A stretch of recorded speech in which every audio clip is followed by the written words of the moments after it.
quand la tristesse arrive, je sais tu es là, toujours près de moi.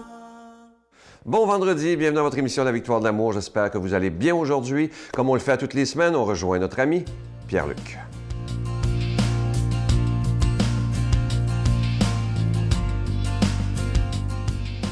Bon vendredi à vous, très heureux de vous retrouver ce matin. Ce matin, j'ai le goût de vous demander, êtes-vous dans l'essai ou dans le regret? C'est fatigant de se faire poser cette question-là, mais est-ce que vous êtes du genre à essayer ou vous êtes du genre plutôt regretter? C'est cruel un peu comme ce que je vous dis, c'est comme si parce que tu n'essayes pas, tu finis par le regretter, mais je crois que oui. Je crois que parfois, si on veut développer le donneur de sens en nous, si on veut développer le porte-parole du bonheur et d'activer le bonheur des autres de ce fait même, il ne faut pas trop se poser de questions des fois, mais juste l'essayer pour voir si ça correspond, pour voir si c'est intéressant. Il faut se poser des questions, je le sais, on est capable de filtrer. Il y a des choses auxquelles il faut dire non, ça c'est correct, mais je pense qu'on passe à côté souvent d'opportunités incroyables si on ne l'essaye pas à tout le moins. Et en fait, on va dire l'expression, si tu ne l'as jamais essayé, bien, tu ne pourras jamais le savoir. Et c'est un peu vrai. On est un peu dans l'inconnu. Ça, c'est clair. T'sais. Je vous donne 3 exemples assez concrets. 3 exemples là, que vous allez savoir qu'est-ce que je veux dire. D'abord, un premier exemple concret. Je ne sais pas si vous avez déjà fait ça, mais dans une pièce, là, on veut replacer les meubles. Moi, je ne suis pas très visuel. Là. Puis quand on parle, on pourrait peut-être mettre le divan là, la table, là, OK, ouais, les chaises. Là, je fais tant que je ne l'ai pas essayé, je ne le saurais pas. Je trouve que c'est la même affaire dans notre vie. C'est vrai qu'à un moment donné, là, tu prends le divan, tu le places là, la TV, tu la places là, puis tu te dis non, ça marche pas, finalement. Mais il fallait que tu le laissais pour voir. T'sais. Alors, c'est un exemple très concret, mais dans nos vies, c'est ça pareil. Dans nos vies, c'est je pense que je vais y aller à ce projet-là. Je vais juste essayer de voir. Je pense que je vais devenir ami avec elle.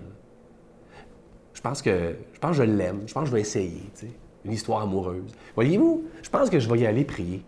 Je pense. Ça va peut-être changer, tu sais. Alors, comme les meubles dans une pièce, on ne le sait pas tant qu'on ne l'a pas vu, finalement. Deuxième exemple, très concret. Je ne sais pas si vous le savez, je pense que j'en ai jamais parlé, mais j'ai déjà fait partie de l'armée dans ma vie. L'armée canadienne, je vous le dis. Et je vous dis ça parce que quand j'ai annoncé ça à mes amis autour de moi, ils ont dit « Pierre-Luc, dans l'armée? » Pas qu'il y avait un préjugé envers l'armée. Ils ne voyaient juste pas moi dans l'armée. C'est pas pareil, on s'entend là-dessus, là.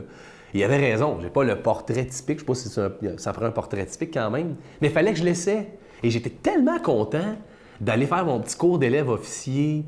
Puis d'ailleurs, j'étais pour rentrer dans l'armée comme aumônier. Hein. Alors, je salue les aumôniers là, qui font un travail exceptionnel. Et je salue aussi, évidemment, les gens qui sont dans l'armée. Là. Que vous soyez dans la régulière ou la réserve, il y a un travail là-dedans incroyable.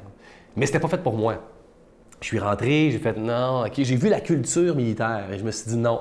C'est plus la culture scolaire, moi, qui me plaisait. Mais il fallait que j'y aille, il fallait que j'aille voir. Le dernier exemple, et non le moindre, les changements dans nos églises, hein, dans nos communautés. Arrêtons de parler de l'Église là, avec un grand, parlons de nos communautés. On dirait qu'on est coincé, on ne veut pas changer, on a de la difficulté à concevoir le changement. Et si on l'essayait? Et si on changeait la structure? Et si on allait ailleurs complètement? Il y a une phrase très symbolique de Jean Rostand qui dit « Attendre d'en savoir assez pour agir en toute lumière, c'est se condamner à l'inaction. » Agissons, essayons-le pour favoriser le bonheur des gens. Soyons des donneurs de sens qui sont dans l'essai et non dans le regret. Notre Père qui es aux cieux, que ton nom soit sanctifié, que ton règne vienne, que ta volonté soit faite sur la terre comme au ciel. Donne-nous aujourd'hui notre pain de ce jour. Pardonne-nous nos offenses, comme nous pardonnons à ceux qui nous ont offensés.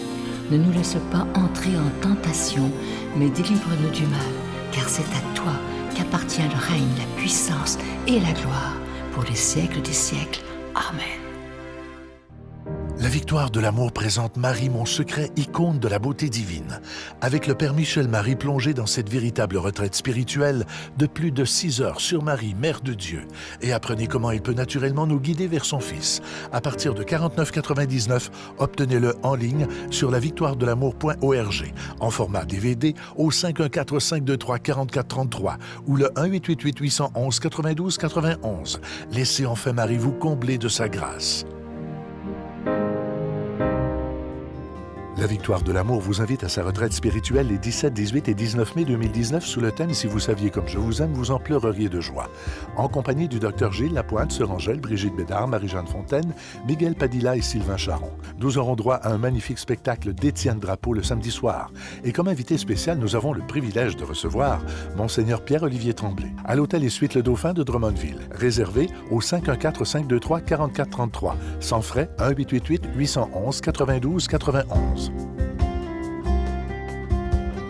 En cette période du carême 2019, vous savez, comme à chaque année, il n'y aura pas de cadeau du mois. Vous savez que normalement, avec un don de 25 $, on vous envoie en guise de remerciement un cadeau du mois. Et dans le carême, le plus beau cadeau qu'on peut vous faire, c'est que cette émission puisse continuer pour des dizaines et des dizaines d'années. Ça fait déjà 24 ans que l'émission La Victoire de l'amour existe. Et ce que je vous demanderais en ce mois de mars, en ce mois du carême, c'est de donner gratuitement, sans rien attendre en retour, en disant « Seigneur, moi, je veux que ta parole soit annoncée. » Et c'est très beau sur le panneau, ce qui est écrit, c'est le Seigneur qui nous dit « Je compte sur toi pour annoncer ma parole. Merci de tout mon cœur. » Et c'est signé Jésus. Moi, je vous fais confiance totalement. Vous savez que c'est toujours un risque lorsqu'on décide de ne pas mettre de cadeau du mois parce qu'il y a des gens qui disent « Bien, on n'en verra rien. » Mais moi, j'aurais le goût de m'adresser à chaque personne qui écoute en disant « Oui, je vais donner sans rien attendre en retour, simplement par amour pour Jésus. » Je vous donne l'adresse. La Victoire de l'amour, casier postal 120, succursale Boucherville à Boucherville, le J4B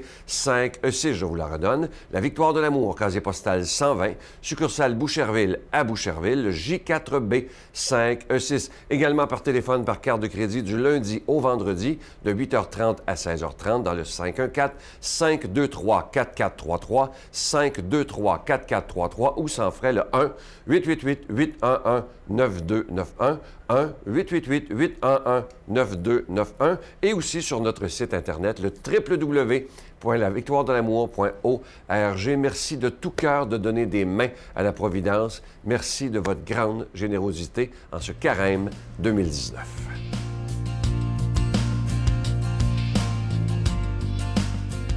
Mon Dieu, donnez-moi la sérénité d'accepter les choses que je ne peux changer, le courage de changer les choses que je peux et la sagesse d'en connaître la différence.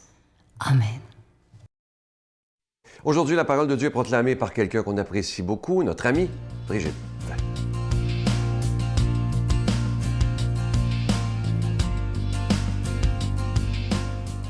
Bon matin tout le monde. Bon 8 mars à toutes les femmes, journée de la femme. Hein? Quoi de mieux qu'une femme alors pour proclamer la parole de Dieu sur un sujet fort controversé, le jeûne. Alors, les disciples de Jean le Baptiste s'approchent de Jésus en disant « Pourquoi alors que nous et les pharisiens nous jeûnons, tes disciples ne jeûnent-ils pas? » Jésus leur répondit « Les invités de la noce pourraient-ils donc être en deuil pendant le temps où l'époux est avec eux? Mais des jours viendront où l'époux leur sera enlevé. Alors, ils jeûneront. » Wow! Est-ce qu'on est en deuil?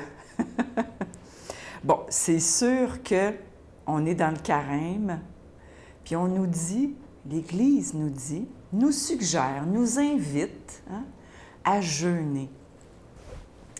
Moi, quand on me parlait de jeûne dans ma vie, la chienne me pognait. Je vous le dis, là. Il n'y a rien qui me faisait plus peur que le jeûne. Me priver de nourriture.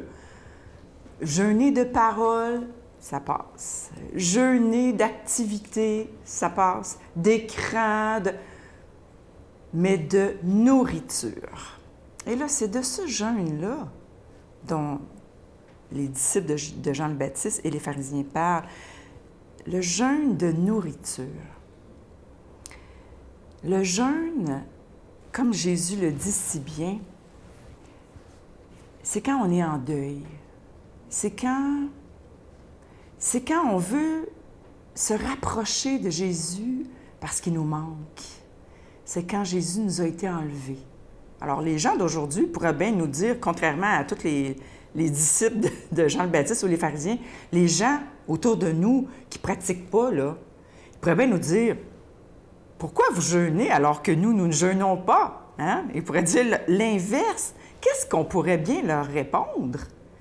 Pourquoi est-ce qu'on jeûne? Pourquoi est-ce qu'on jeûnerait de nourriture? Dans ma tête, c'était pas clair. Puis un jour, j'ai décidé, après moult recherches, de jeûner, mais pour ma santé, parce que j'avais des problèmes de santé. Et quelqu'un m'a suggéré le jeûne, des jeûnes intermittents. Puis je ne sais pas qu'est-ce qui m'est arrivé, mais j'ai eu une grâce. À force d'en entendre parler d'une façon nouvelle, d'une façon enthousiaste, je me suis dit, OK, je jeûne. Et j'ai commencé à jeûner de façon intermittente. Et c'est incroyable. C'est que ce qui s'est passé, je le faisais pour ma santé, ce qui est très à la mode encore aujourd'hui, hein? Mais c'est spirituellement que c'est venu me transformer. Parce que veux pas, en jeûnant, oui, ça me faisait vivre un combat au niveau physique, de ne pas prendre de nourriture. On est habitué, on voit quelque chose de bon, on le prend, là. Il y avait ça. Mais au niveau du combat spirituel, il y a quelque chose qui a commencé en dedans de moi, où j'ai commencé à voir des choses que je ne voyais pas sur moi.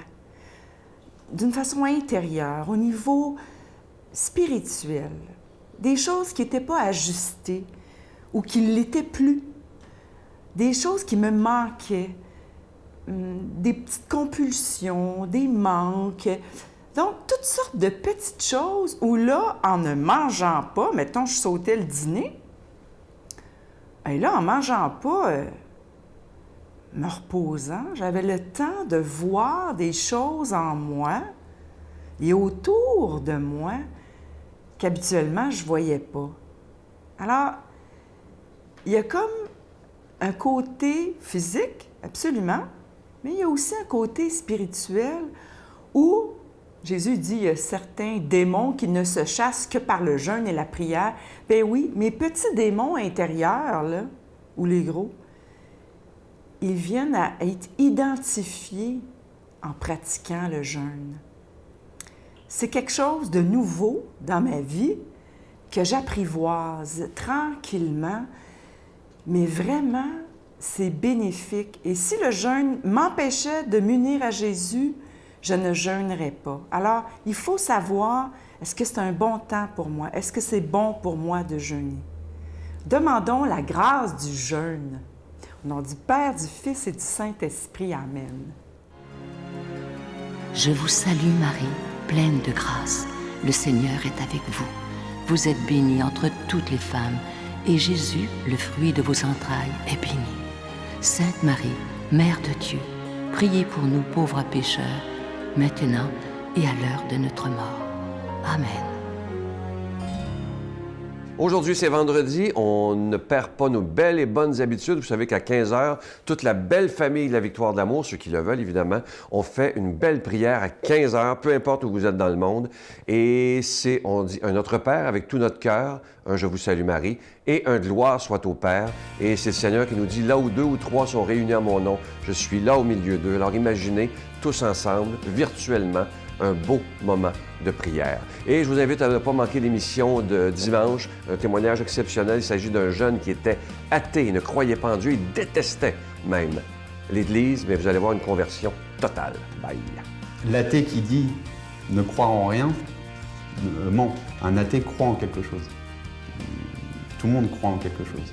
Et l'athéisme croit qu'il n'y a pas de Dieu, mais il croit quand même.